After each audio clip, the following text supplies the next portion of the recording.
যে জায়গাটাতে আছে এটা একটা ফ্যাক্টরি আর কি, গ্রুপ অফ কোম্পানি। মূলত দেখেন, ইচ্ছা শক্তি থাকলে মানুষ কত কিছু করতে পারে। এখানে মালিক তো থাকে না, কর্মচারীরা থাকে, হয়তো বা সিকিউরিটি গার্ডরা থাকে। তারাই দেখেন মূলত কত সুন্দর একটা বাগান করে রাখছে। বেগুন গাছ, বেগুনে ফুল ধরে রাখছে। ওই দিকটা ওইটা আখের গাছ, মাঝে মধ্যে ফুলের গাছ আছে। দেখছেন, এটাই সম্পূর্ণ ইচ্ছা শক্তির উপর। এই যে টমেটো গাছ, আপনার যদি ইচ্ছা শক্তি থাকে আপনি অনেক কিছুই করতে পারবেন। আপনার জায়গা লাগবে না, কোনো কিছু লাগবে না, শুধু ইচ্ছা শক্তির দরকার। দেখো কত সুন্দর বেগুন, ওই যে টমেটো,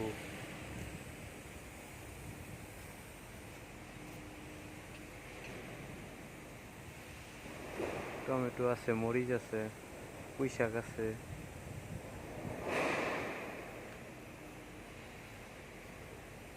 ঢেঁড়স, লাল শাক, ওই পাশে মরিচ, এই যে টমেটো ধরে রয়েছে। কত সুন্দর টমেটো ধরে রয়েছে।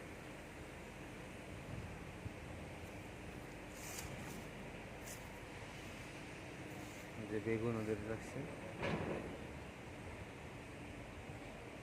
এই জায়গাটা পুরাটা ধরে রাখছে। এই পাশে সিম গাছ আছে, পেয়ারা গাছ। আসলে এখানে ওনারা এগুলো না করলেও পারত। হাতে সময় আছে এবং যারা আগ্রহী তারা কিন্তু করতে পারে। আমরা কিন্তু চাইলে আমাদের বাড়ির আশেপাশে এরকম জায়গাগুলোতে এই ধরনের কাজ করতে পারি।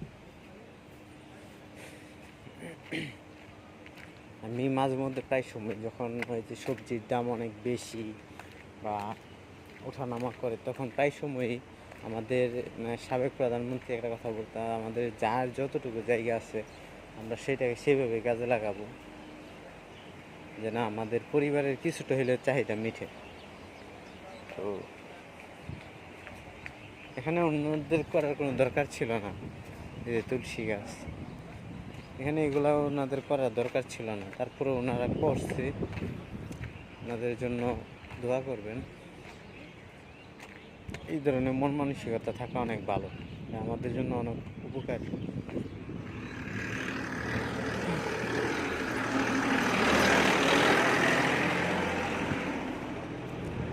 তো আমার কথা হচ্ছে, আমরা সবাই যার যার জায়গা থেকে নিজ নিজ দায়িত্বে আমাদের বাড়ির আশেপাশে আঙিনায় যত খালি জায়গা আছে টুকটাক, এগুলো আমরা সব সময় কোনো কিছু করার চেষ্টা করব। নিজেরাও স্বাবলম্বী হব, পাশাপাশি অন্যদেরকেও সাহায্য করব। যে একটা সংকট চলতেছে, ওই সংকট থেকে বের হওয়ার একটাই রাস্তা। দেখেন কত কিছু লাগাই রাখছে। এই যে আখ, কলা গাছ, বিভিন্ন জাতের ফল। আসলে গ্রুপ অফ কোম্পানি তো ভিতরে অনেক জায়গা পড়ে থাকে পরিত্যক্ত, তো এগুলাই কাজে লাগে। সামনে আরও অনেক আছে এরকম সিম বাগান, সিমের গাছ লাগিয়ে রাখছে, কোথাও পেঁপে, আম টাম এগুলো লাগিয়ে রাখছে। তো এগুলা দেখা গেছে অনেক সময় কোম্পানিতে যারা কাজ টাজ করে তারাও খায়, আবার দেখা গেছে সিকিউরিটিরা আছে তারাও খায়, মিলাই জিলাই আর কি সবাই। তো আমরা সবাই চেষ্টা করব যার জন্য নিজ নিজ জায়গা থেকে সবাই সবার জায়গাগুলো কাজে লাগানোর জন্য। তো এই বলে আমার ভিডিও শেষ করতেছি। আসসালামু আলাইকুম।